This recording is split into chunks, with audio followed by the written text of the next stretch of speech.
Conservative leader Pierre Poilievre says he's embarrassed to see how Canada was treated by NATO allies this week. This after Canada came under heavy criticism from high-ranking members of the U.S. Congress for failing to meet NATO's defense spending benchmark of 2% of GDP. But the Prime Minister denies there's a problem after laying out his plan to reach the target by 2032. It actually hasn't been a political problem this year and this week. It has been a conversation that allies have been pleased to hear that we have a plan and a timeline to get to the 2%. I was embarrassed to see our Prime Minister treated like a human piñata by the rest of the NATO countries. Canadians are tired of being embarrassed by a Prime Minister who prances around and preens, lectures the world without doing his part. Poilievre hasn't produced a concrete plan to meet 2% either, so what should Canadians make of the promises and criticisms? It's time to bring in our Friday Power Panel. Nigan Sinclair is a columnist for the Winnipeg Free Press, and here with me, journalist and author Paul Wells, and editorial writer for Le Devoir, Marie Vastel. Marie, so Pierre Poilievre blasting the Prime Minister there in his performance at NATO this week, saying he was a human piñata. That's a new one. I haven't heard that from Poilievre. Yeah, he's added that to his repertoire.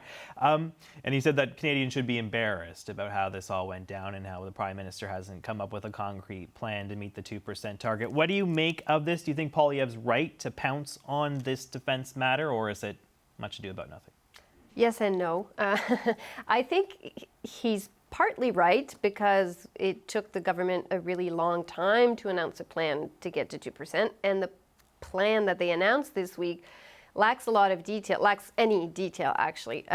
There's no new numbers on what they're going to spend to get to that point, what they're going to buy, vaguely maybe submarines and icebreakers, but there's really no details, no timelines. And it begs the question, did they not have a plan until this week and kind of pull it out to save face? Or did they know since the defense policy update in April and waited until now, letting criticism fester just to have something to announce at NATO? Either way, it looks a little bit like a political and diplomatic ploy. And I don't think it's going to quash the criticism and the frustration of our allies. But I don't think that Mr. Poilievre's criticism is entirely fair because the Conservatives didn't spend much more on defense. To be fair, the target came in 2014, so it was the end of their mandate, but they weren't spending a lot. They were cutting defense budgets. They also had their own issues on the international stage. They lost a bid for a seat at the UN Security Council because of their isolationism. And so, yeah, the Liberal plan is very vague, but there is no Conservative plan, to your point. And at some point, criticizing and vilifying without having any plan kind of starts to fall short, I think. Yeah, Paul, Poilievre used, the favorite line of opposition leaders this morning when asked if he will meet the 2% target. Well, I don't know. I can't tell how things are until I get in. Mm-hmm. He's saying, I'm inheriting a dumpster fire. They've made such a mess of things. I can't really tell if I'm actually going to be able to meet the 2% target based on the fiscal situation in the country. Do you think that Poilievre has to commit to 2%, or can he just keep playing the role of opposition leader and keep hammering them for their failures? If he doesn't commit to 2%, then every NATO embassy in Ottawa will talk about nothing else to anyone they meet in the government, because that's what's been happening for the last 5 years to Trudeau ministers. And then he'll have to decide how much he cares about that. The answer may be he doesn't care at all. I have found that the best predictor of Canadian defense spending over the last 50 years has been fluctuations in American defense spending. Canada always spends less, but spending increases when the American president cares about this sort of thing, and decreases. So everyone talks about how the Conservatives had very low numbers in 2014. Of course they did. They had just finished an extraordinary procurement binge to fight the Afghan war. They were taking a break from that, and Barack Obama was the president. But right now, we have a president who, when he thinks about this sort of stuff, cares very much about NATO spending, and he's the good cop compared to the guy who might succeed him. the pressure would continue on a Poilievre government that doesn't make this a priority. That government would have to decide whether it cared. Egon, the government, as we've been talking about, is committing to 2% by 2032. So 8 years from now, what is that? 17 years after this government was first elected, years after we made this commitment to our NATO allies, including this government, has repeatedly reaffirmed that it will meet this target. What do you make of them punting this decision and really giving themselves a long leeway to get to that 2% target? And do you think that there's going to be increased pressure to meet it sooner? Because a lot of talk around the NATO table about getting to 2.5%, 3% of GDP spending. I was going to say that we witnessed a competition of who could kick the can farthest down the road, whether it's Poilievre not committing to 2% or whether it's Justin Trudeau kicking it almost 2 decades down the road. The reality is that we've got two people who are, one in power, one who's seeking power, that are competing for public attention, and the lack of a plan from Trudeau is certainly evident of a communications problem. They may or may not have been planning on releasing this information rather immediately, but it certainly looks very unprepared. It looks like a lack of details, but that's been Poilievre's strategy the entire time, which is to not give many details and give a lot of platitudes and go for catchphrases as much as anything else. If we were to talk about who isn't making 2%, and then going, whether 2.5% or 3% is possible, we're talking about some major players in the global stage. We're talking about France, we're talking about Germany, we're talking about Italy. I mean, these are countries that are nowhere near, well, France, I guess, is 1.9, but these are countries that are not really very close to that 2%. No one is even remotely close to the 3.5% that the United States has committed to defense spending to support NATO. And so for Canada, they're pretty much in the middle of the road. Now, while there's a problem in which they can't seem to get the communications right on this and whether they're going to fully commit to this or not sooner rather than later. Certainly Paul's right that there'll be a lot of pressure put on the government to be able to meet that target. Whether they too will care, I guess it really doesn't matter, because for the next year and a half or for the next year and a bit, it's all hands on deck when it comes to really domestic issues. I think that gets the most amount of Canadian attention when it comes to the upcoming election. Well, and Marie. just to follow up on that, the GDP number is imperfect. It's been said multiple times. If you look at who's on top and who's in the bottom, Hungary's pretty much middle of the pack, and their president is meeting with Putin and Xi Jinping. So not the biggest. He may be an ally of NATO, but he's meeting with people who are not so much. Right. So the number is imperfect, and if you look at absolute dollars, Canada is higher. But I think the issue is we talk about the 2%, but it's also what else are we doing? There are exercises that Canada skipped out on last year. There is equipment that we've promised to Ukraine, for example, that we haven't been able to send yet. And I think those are more concrete things that allies are getting frustrated about. And that does require spending. And so Mr. Poilievre can sort of dance around the 2% target by saying, with reason, that the Liberals aren't really reaching it either.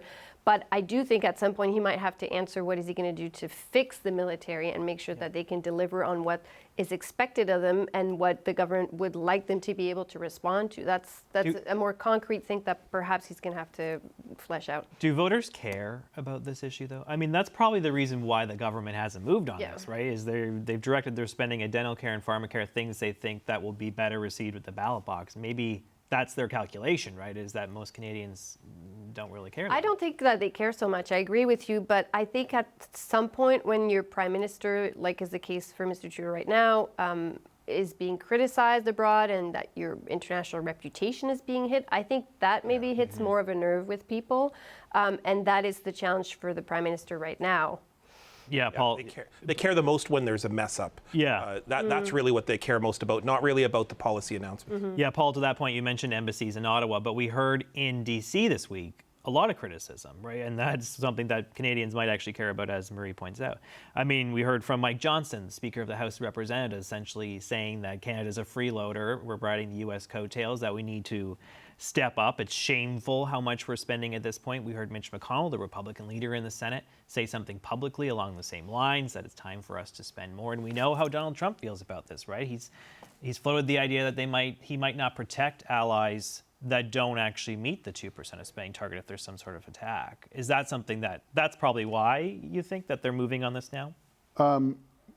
Most U.S. politicians who work in Washington know one or two things about Canada.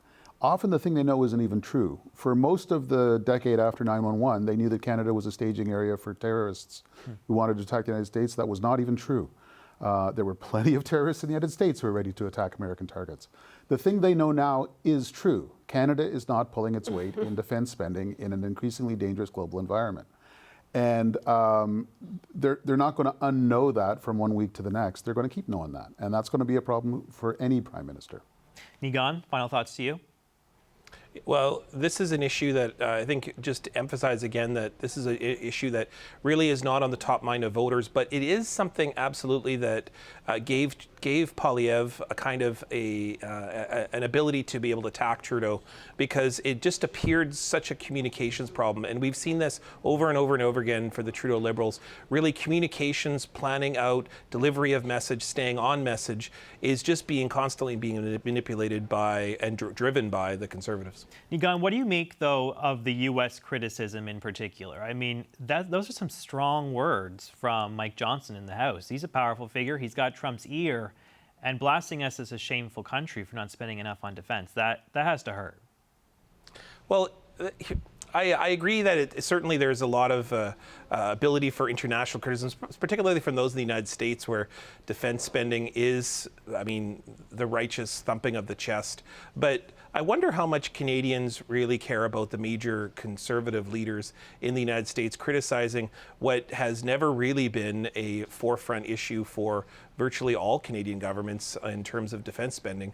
I really wonder whether Canadians care as much. I would love to see some polling data on that, whether Canadians really care a lot about whether Republican leaders have a lot of sway in the control of what Canada looks like on the international stage. Well, I was just going to say they might care, though, if Trump gets back into power and some of the threats that are being floated around by people around him come true. Like, if you don't pay enough, not just the NATO stuff, but if you don't pay enough, you could be kind of tossed aside of certain G7 meetings, or you could have tariffs imposed on you. I think at that point, if that happens, maybe it won't. Let's hope it doesn't. But if those things happen, I don't think that would be well regarded. That's when it starts to matter, yeah. Right? When it starts to have an impact on our reputation. All right, let's leave it there, guys. Thank you so much to the Friday Power Panel, Nigan Sinclair, Marie Vestel, and Paul Wells. Thank you. Canada says it finally has a plan to meet NATO's benchmark defense spending target, with Prime Minister Justin Trudeau saying Canada will spend 2% of its GDP on defense by 2032. We are buying big things. We are building big things. We have to do big things and buy big things. And so all of those significant investments, they take time to deliver on, and they're big investments. And I was able to assure our allies Canada has a clear, well-articulated and verifiable plan to reach the 2% standard by 2032. It's a goal Canada has been struggling to meet since NATO introduced the benchmark in 2014, a failure that has received growing criticism from its allies. In 2014, before the Liberals formed government, Canada was spending 1% of its GDP on defense. It is currently on track to spend 1.37% this year, with a plan to hit 1.76% by 2030. And now Ottawa says it will reach that 2% benchmark by 2032. NATO Secretary General Jens Stoltenberg said he welcomed the move by Canada. Canada will now put in place a plan to be at 2% within a few years. So that means that all those allies who are not yet at 2%, they have a plan in place to be at 2%. So I welcome both the fact that so many allies have reached the 2%, but also that those allies who are not yet at 2%, including Canada, now have a clear plan in place. But the government has not yet specified exactly how it will get to that 2% benchmark.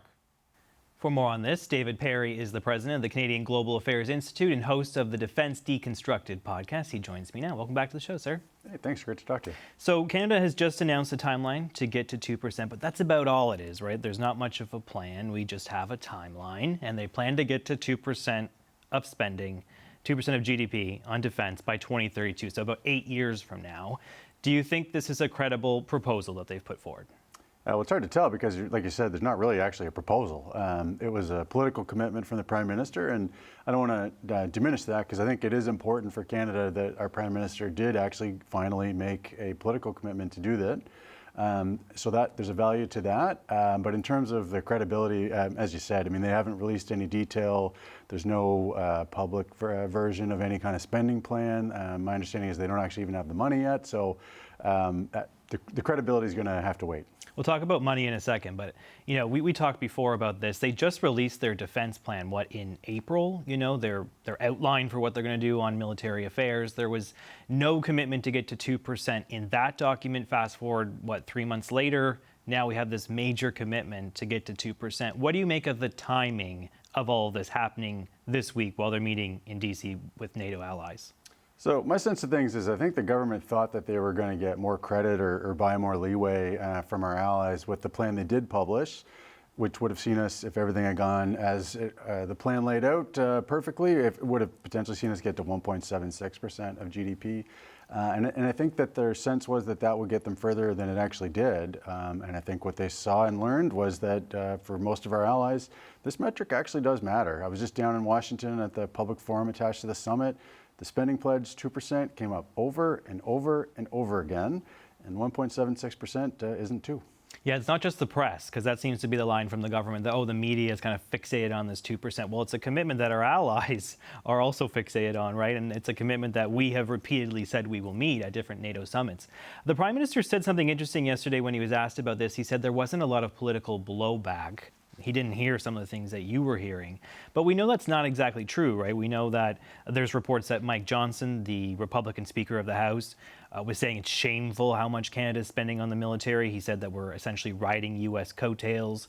We know Mitch McConnell, the Republican leader in the Senate, also issued a public statement saying it's time for Canada to step up and spend more on the military. And of course, there was that letter from senators, U.S. senators, not too long ago saying that it's time that Canada meets that 2% target. So there has been a considerable amount of pressure really on this government. There has been political blowback, despite what the Prime Minister has said. Do you think that this 2% commitment then, is that to sort of tamp down some of that criticism that really dominated the headlines this week for him? For Trudeau? I'm sure that's a big part of this. And I think not just with the United States. I mean, this is something you also hear from the Europeans. Is keep in mind, the United States has been spending at this level for a long time. It's really a question of what has shifted in Canada and Europe.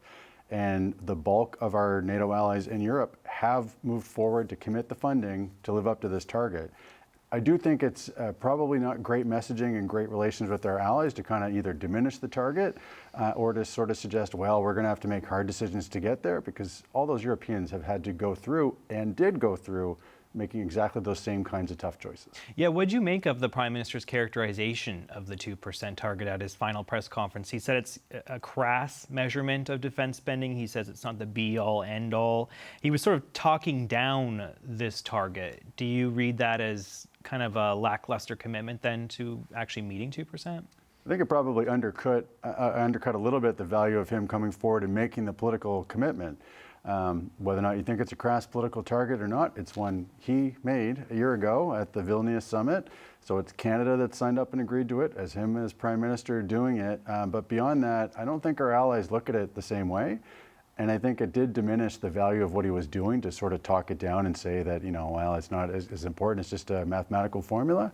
That, like I said, the investment pledge, 2%, came up over and over and over again in Washington. And there's talk of now 2.5%, right, or 3% in some places, right? There's a real push to actually push it beyond 2%, something that would be very difficult for them to achieve, I imagine, here in Canada. Because to reach 2%, the Parliamentary Budget Officer suggests it's about $18 billion more a year in spending. We're already at a deficit of about $40 billion government-wide, and the government has repeatedly said they're going to have a debt-to-GDP ratio that's on the downward slope, that it will decline over time. if you pile on all this new spending, it seems like the fiscal guardrails are gone. Do you worry about the viability of this plan? Like, how do you actually see this being enacted if they have already fairly limited fiscal room? So 100% the math is tricky on this. I mean, I wouldn't want to minimize the fact that we but again, like our allies, will have to make tough choices to do this. Given the strategic circumstances that we're in right now, I think that that's entirely warranted, but I recognize it is going to be difficult. I do think the fact that it's 8 years from now is probably the fiscal considerations. That timeline is probably in part tied to that. I mean, it's beyond essentially the fiscal forecasting framework the Department of Finance uses. So on years six through 8 from now, it's really difficult to get much of a sense of what the revenue or spending picture looks like, and that's probably going to buy them a bit of breathing room. But for sure, this is going to require hard choices. But I think it's important to do for a whole bunch of reasons. The government has said, when we came into office, spending was less than 1% of GDP. We've added tens of billions of dollars in defense spending. We really boosted it up from where it was. Do they deserve some credit for that? Should we acknowledge that they have already made significant investments and that they have now a plan to get to 2%? Like, maybe we're being a bit too negative about this. Like, is there some credit due to the government? So there is some credit due. I mean, they have spent additional single billions. They have committed hundreds of billions, and they've allocated hundreds of billions into the fiscal framework. Part of the issue, though, is actually getting that money flowing, translating the political and financial commitment into actual spending. And I think that's part of why the government has faced a rough time on this. They continue to lapse money. They made a lot of commitments to make some of those big investments and purchases, but they're having a hard time getting that out the door. And spending has increased, although in 2017, when we published our defense policy, then we did rejig how we're accounting for NATO spending, and that added about a 0.2%. So we haven't, if you use the same apples to apples comparison, we didn't go from 1% under the Harper government. That would have been more like 1.2 to where we are today. The latest NATO statistics say that we're going to hopefully hit 1.37% this year. You mentioned lapsed spending. Treasury Board President Anita Anand had mentioned that as well, as that when we were pressing her on why they're not getting to 2%, she said, well, a lot of the money that is going out the door to the military, the armed forces, is not necessarily being spent, and they don't have the capacity to spend a whole lot more money. Does that suggest to you there needs to be some sort of radical overhaul to procurement, to how the armed forces spends money, if we're actually going to reach that 2% target? Yeah, absolutely. I mean, I think what you said is both accurate, but also fixable. And she happens to actually be one of the cabinet ministers that can control some of those levers, because the rule set and the policies put forward by Treasury Board actually determine a lot of what is permissible and how likely it is that some of that spending can get out the door. So I would agree with the government's takes that it's going to be difficult to do this in terms of actually moving the money, but they're in charge. So I'm hoping to see a whole set of reforms that come through with this on procurement, on personnel, recruiting, training, sustainment of the armed forces, because to your point, we are going to have to make some substantive administrative changes to be able to reach the spending target. But those are all things that are eminently doable if the government wants to. Okay, well, you'll have your eyes on it and you'll let us know if they do that. Dave Perry, president of the Canadian Global Affairs Institute, thanks so much for coming in, sir. Appreciate your time. Hey, thanks.